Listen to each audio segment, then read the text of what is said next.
Hi,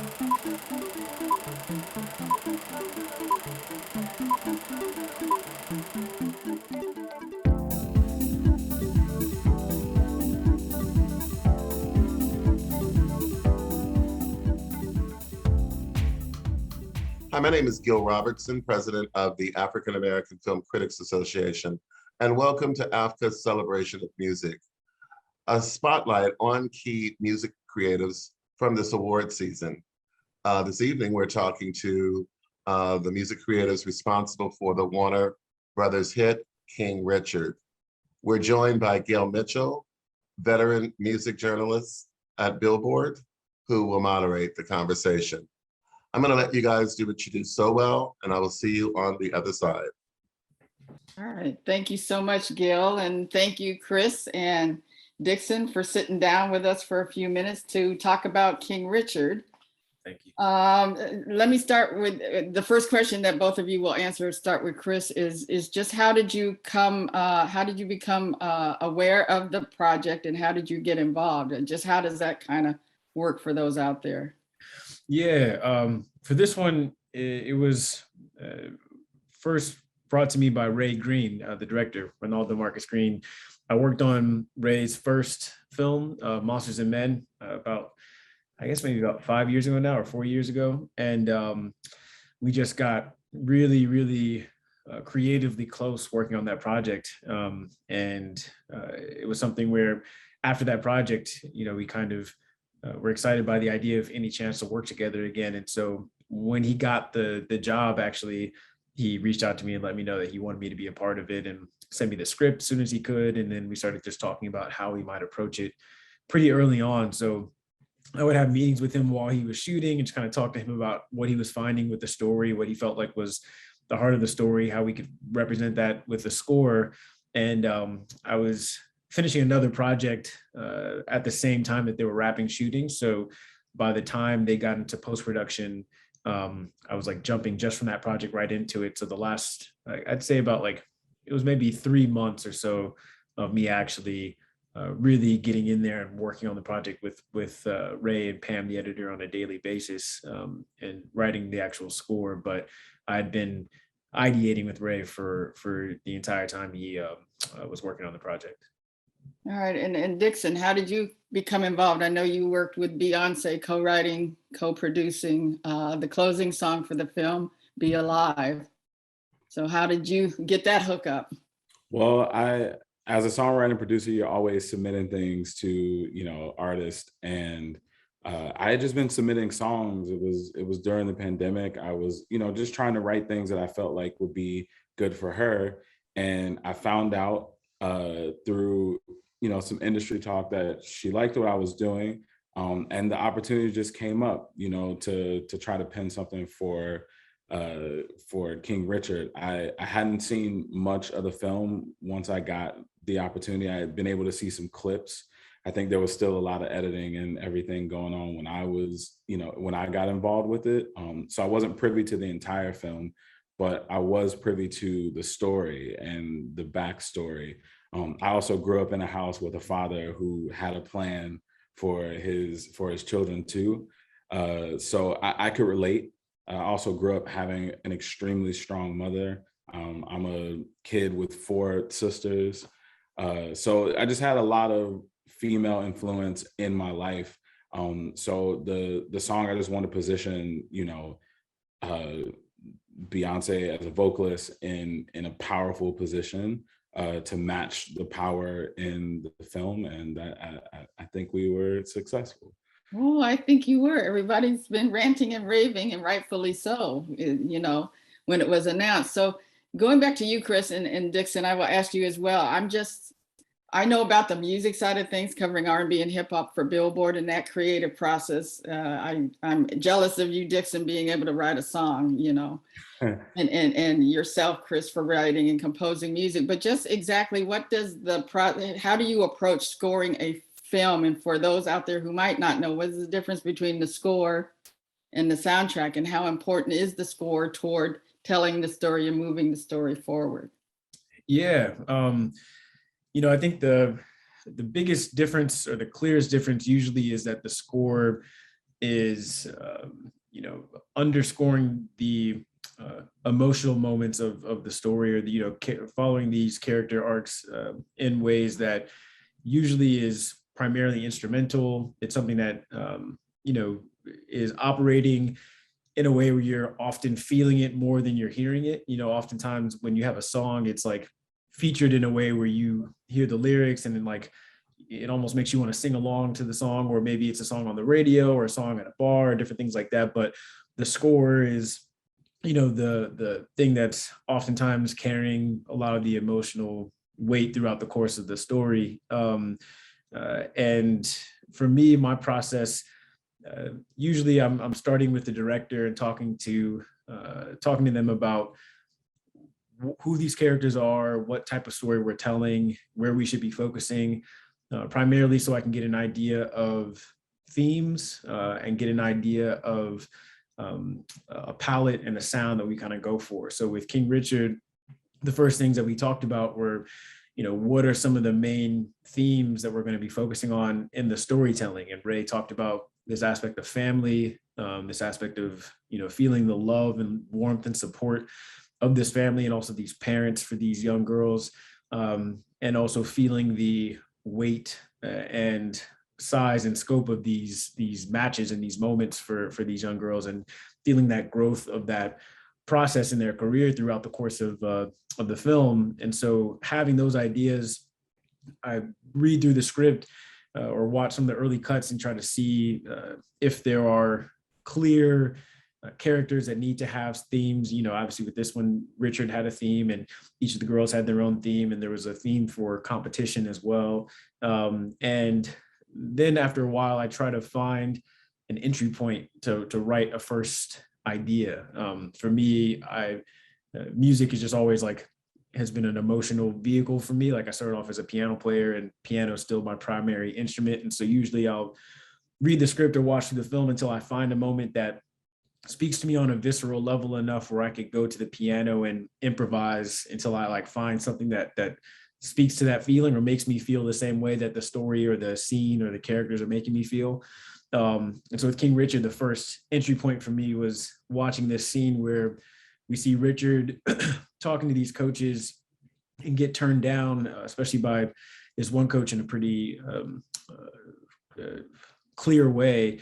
And then he walks out of that space and immediately puts on a brave face for his girls and tells them that kind of hides the disappointment from them and continues to, watch them practice, and they go to dinner, and then we see him go to the park in the middle of the night and finally sit with the disappointment that he's been kind of reserving for himself, or not wanting to have that disappointment affect the way the girls are thinking about their own future.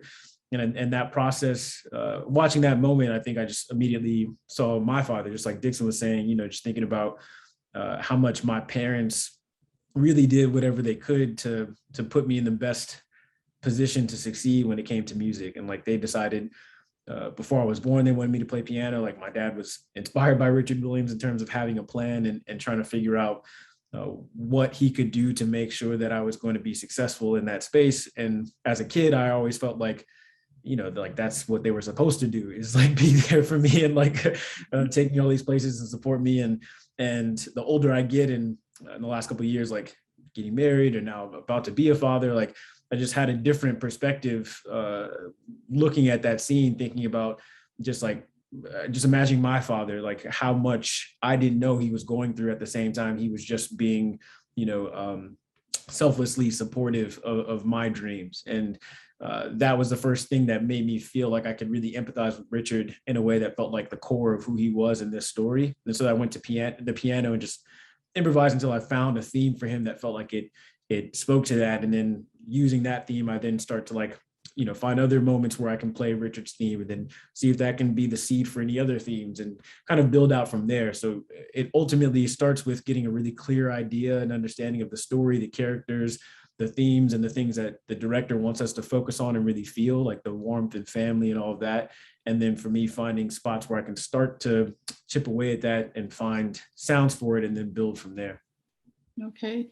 And then DIXSON, the same with you. At what point did you come in, you and Beyonce, with the song? And then did you interact at all with KRIS at that point, or you guys were working separately? Yeah, we were kind of in separate worlds. I mean, God, I wish I was, a part of the score.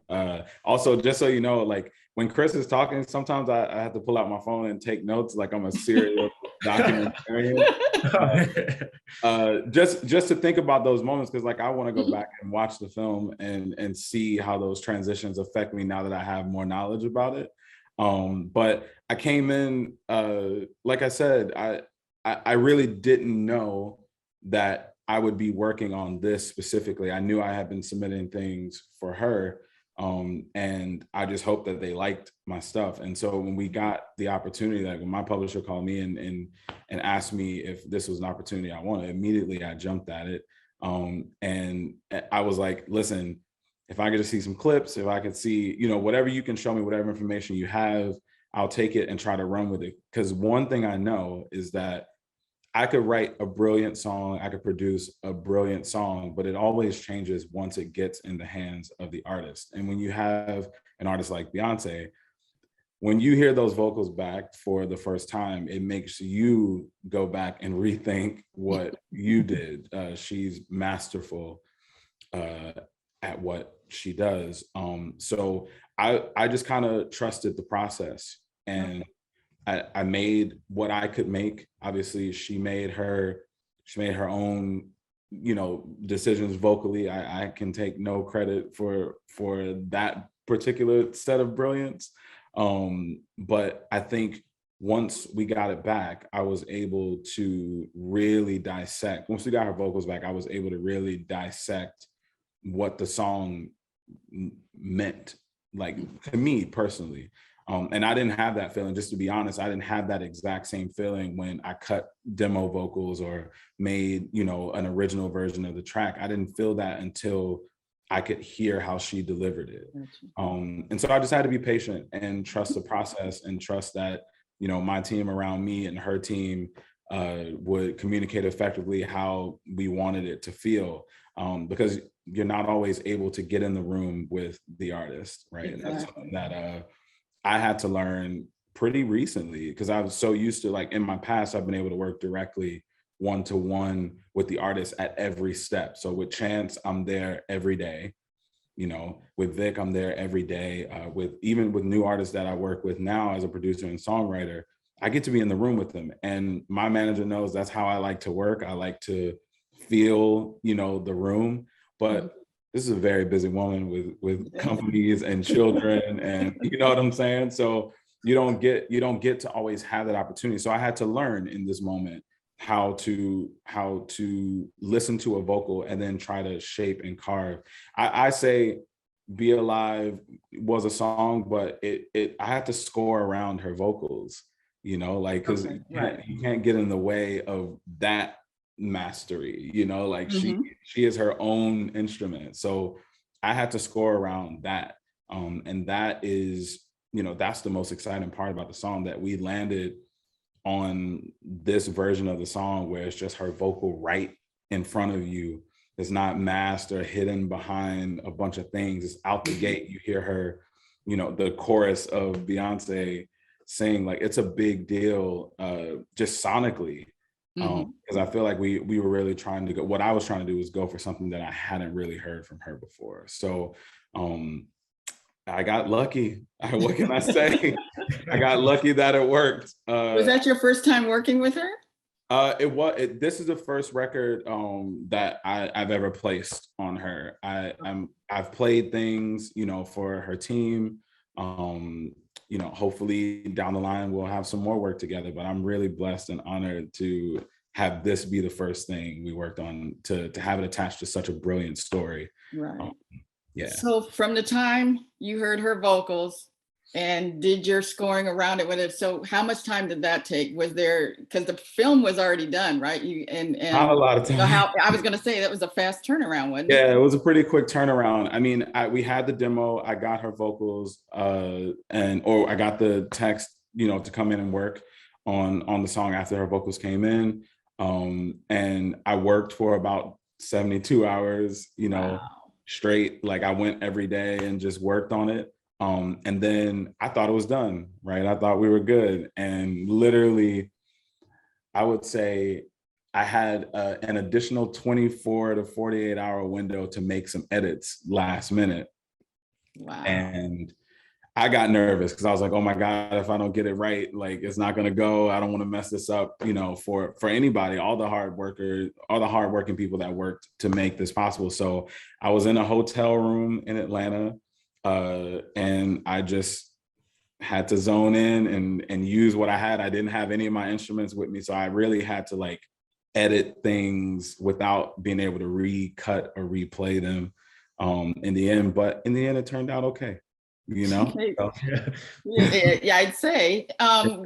When did you find out? Were you in there? When did you find out it was okay? And what was your reaction? Because you all weren't in the same room after. Okay. I didn't find out that it was okay, like that it was finalized until really when it came out. Honestly. Oh wow. I turned it in and just had to trust, because I wasn't sure, you're never sure if it's perfect, right? But I didn't want to get in my own way in this process. It was like I do what I'm asked to do. Especially with an artist like Beyonce, she knows what she wants, right? So I'm not really trying to go back and forth with that. She knows what she wants. So I just tried to deliver, and I just handed it over. I handed it over to my publisher. I was like, if I need to make more edits, call me. I'll stop whatever I'm doing. And I'll do it. But the final version was the one that I turned in. Okay. So it made me happy that she liked, the small edits I was able to make. And yeah, I found out maybe like the night before it came out. Okay. that it was going to be. I think I remember my manager hitting me and being like, okay, we got confirmation. It's going to come out on this day. Obviously, don't say anything because you don't do that in this world. And we just waited, and the response was amazing.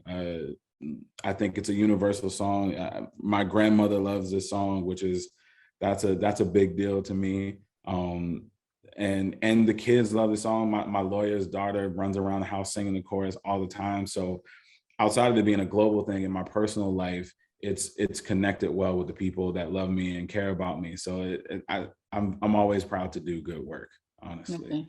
Did you scream when you got the news? Oh, I mean, we were super excited. Super excited.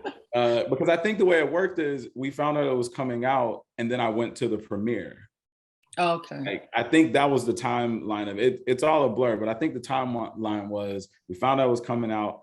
I went to the premiere after the song, because the song came out like a week before the film. So I got to hear it after watching the film, the full film too. And it took everything in me. Like, me and my manager, we kind of play hardball with each other. Like, I try my best not to like cry in front of him when like big things happen, but it was tough doing that in the theater after seeing such an emotional film and then hearing your song close, the thing. It was a big moment. It was a big moment. All right.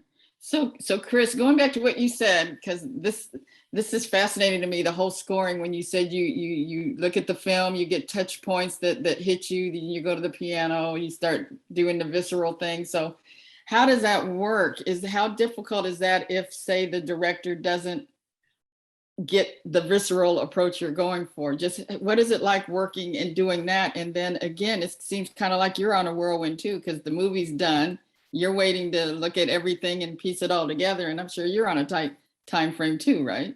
Yeah, definitely. I mean, first I gotta say with like the Beyonce song, like it was pretty amazing to feel the experience of watching the movie, like DIXSON said, and hearing that song, because I didn't hear it because it didn't come in until the very end. I didn't hear it until I saw the movie as well. And I remember that because I wrote the final cue, and it kind of segues into the final song, and there was a placeholder song there. I can't even tell you what it was, which is always a good sign when I can't even remember what was there before.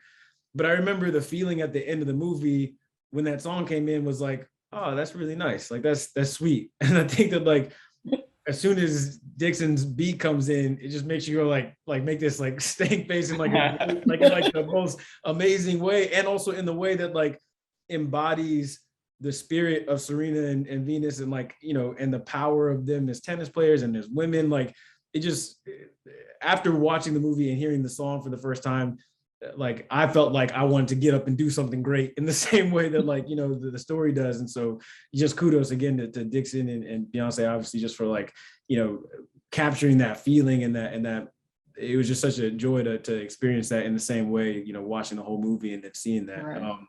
But as far as your question about the score, yeah, I mean, for me, I feel like that's the alchemy that makes this process exciting, is like having a conversation with the director about emotions, and then trying to write a piece of music that embodies those emotions. And then if I'm not hitting it in the right way according to the director, I trust that guidance, in terms of like, there have been plenty of times where I write something that internally I feel like, oh, this definitely captures that feeling that I'm looking for.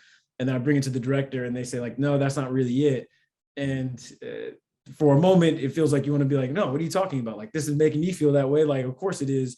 But, you know, trusting their vision has always led me in the right direction, where, you know, I think about with this film, there's a moment where Venus plays her first game, and that cue took a number of times to get right, because there were moments where the first cue I wrote, you know, Ray was like, you know, this feels a little too sad, actually. Like, this is a really exciting moment for her. Then, like, yeah, there's sadness about her not having her parents there in that same supportive way. But at the same time, we want to feel like this kind of excited apprehension that she's feeling.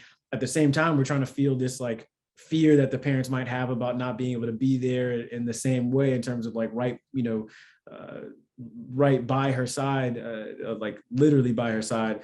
And finding that balance, for me, anytime that I continue to chip away at it or continue to work on it to try and get at what the director's talking about emotionally, whenever I find something that feels that makes them feel the feelings they're looking for, it always feels like that was the right choice. Like, it always becomes pretty clear to me. Like, there's never been a time where a director is like, talk to me about what they want to feel in a moment and push me to really try to find the best way to do that, and you know, push me through different versions to you know, no, it has to be like a little closer, it needs to feel this way, or like, you know, any of that kind of stuff. Anytime I continue to try to find a way to get at that feeling, it always leads me in a direction that feels best for the film and best for the story in a really beautiful way, and also always helps me to understand the process in a different way. Like, there's so many times where working with the director through that process, I realize like, oh, if I shape something this way, I can get this kind of feeling. Or if I like, you know, build up and then drop things out, like that's going to give me a certain kind of feeling. Or, you know, if I wait until this moment to bring in this instrument, that's going to give us a feeling. Or if I bring in this instrument on this person's face versus this person's face, I'm going to be with them versus them. And like, you know, constantly trying to find ways to make sure that the music is telling the right story. So it's definitely a difficult process sometimes, but I feel like the only word that comes to mind over and over again is alchemy, because like there's this like 1 + 1 = 3 thing that happens with music and story, where like, you know, until it's the right fit, something about it doesn't feel quite right. But once those two things come together in just the right way, all of a sudden you get this feeling and this emotion.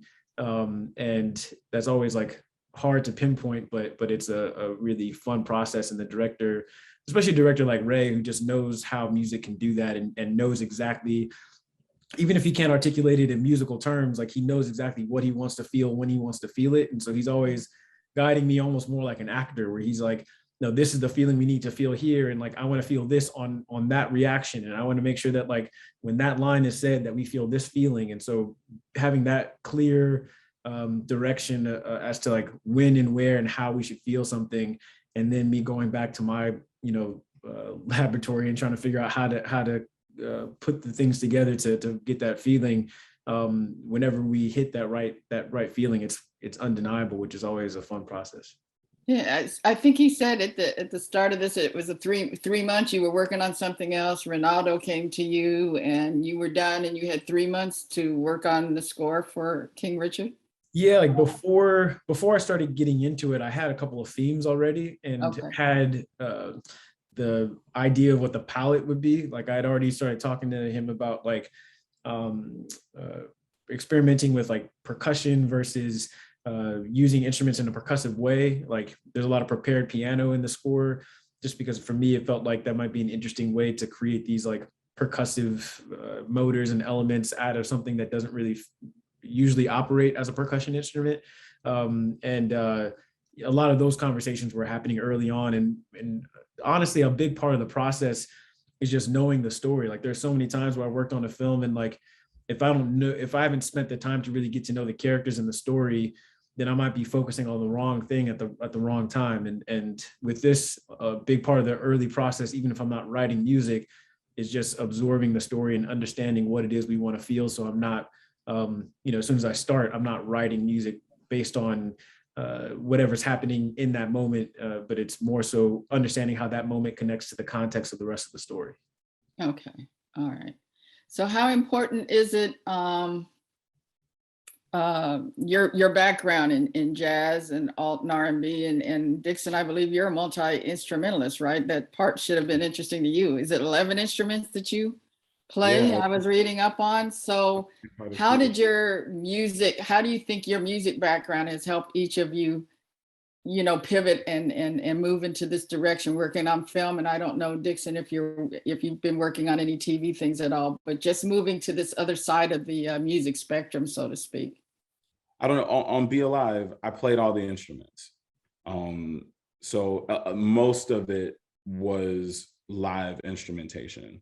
The drum programming came from, electronic drum programming and files and samples that I've had over the years. But I wanted the song to feel live. I wanted the song to feel alive. Like you could feel the texture of the instruments, the guitar playing, because it's me, is not as perfect. It's not like a perfect guitar solo. It feels like it grows into something. It feels like development, which is exactly, I couldn't have prepared for that better, like having it be in a film that's about growth and development. But I wanted the song to feel like it started somewhere and it grew and it grew and it morphed into something bigger and triumphant. So me being able to play these instruments and having parents who just literally let me, like, if I wasn't buying the instrument new, my dad would take me to the pawn shop to buy an instrument just so I could try it, to see if it's something I would want to play and like add to my repertoire. So it gave me a lot of information and data to work with when it was time to make a song like this. I believe I started the song on guitar, maybe. And I don't profess to be a virtuoso, but I do understand feeling, and that's just from listening to different types of music. I can emulate, as many genres as I can. There's something to be gleaned upon in everything that we experience, but especially in music. Like take a day and just listen to Joni Mitchell's catalog, take a day and listen to, Bach, or, just to see if something speaks to you differently. And that's what I was doing. I remember what I was listening to on the way to the studio for day one for Be Alive. I was listening to Michelle and the Gail cello. Like, I remember it because I was like, oh, she did this crazy album of 90s R&B covers. And it's like one of the most incredible projects I've heard. And it's so varied, and the genre, like her take on these R&B records, like for her to do a complete soft rock version of Don't Disturb This Groove, I'm just like that's the stuff that makes me excited. And it's just being willing to be open-minded with your music choices. And then you pair it with an artist like Beyonce, who listens to everything. It's apparent if you just go and listen through her catalog, like you know that in her house, I've never been there, but you know that in her house, she has everything. That's all I can say. Like, use your experiences. You know, that's how I've gotten this far, and hopefully I'll have more experiences that will broaden my horizons as a producer. Right. Yeah, so DIXSON touched on that, which was going to be my last question. So KRIS, you can close out. Just what's your piece of advice after what DIXSON suggested about knowing all you can about different forms of music? But what's your advice for the next generation of Black creatives who are going to break into this end of the business? Yeah, I mean, definitely everything that DIXSON said. I feel like, you know, being a student first and always is definitely like my mantra. It's like anybody I've met that's great at what they do is just obsessed with learning and obsessed about, you know, about getting better. For anybody that wants to be good in anything, and especially with music, it's just about looking at what connects with you. Anything that you are inspired by, to me, always means that that's something inside of you that's wanting to express itself. And so if you're inspired by some great piece of music, that means that there's something in you that wants to be that, or is going to be that, if you just continue to you know, really study and work incredibly hard. And that's really all it comes down to, is just the people that are great are the ones that worked harder and longer and much more than anybody else. And the other thing I would say that's kind of a side note to that is just get to know your mind and your heart throughout the process, because like that's actually what becomes the difficult thing. And I think that's another thing that's beautiful about this movie, is that Richard really was like, you know, yes, they're going to be great tennis players, but they're going to be great humans, and like they need to understand that this is not who they are, or like if they fail, that failure is not who you are, or you know, how you work through those difficulties. And I think that there's so many times where the thing that makes this job difficult is us getting in our own ways, like the things that we say to ourselves, the negative like thoughts that we might have, or the negative, you know, ruts we might get into, or the ways that we decide whether or not we can you know, push ourselves, or you know, whether or not we feel like we are capable of something, or the opposite, if we feel like we're great and don't need to, you know, practice or don't need to work on something. Like it's all about trying to get to know how your mind works and make sure that you're always orienting yourself toward toward growth and progress and approaching things with like a beginner's mind. So, you know, I would say just be obsessed about details and work harder than anybody else, and at the same time try to have as healthy of a mindset and emotional state as possible. Okay. Well, thank you both very, very much. Congratulations on King Richard, and the music is fantastic. And I could sit here and talk to you guys for another hour on just the music and creative side, because this part just fascinates me. I'm always so jealous of you guys to put music and words together. So thank you again for such an illuminating conversation, and I'll hand it back to AAFCA's Gail Robertson. Thank you so much, Gail. And thank you, KRIS and DIXSON, for your time and also for your contributions to this project. On behalf of the world's largest group of Black film critics, we thank you, and we thank you for watching this episode of AAFCA Conversations. Have a great evening.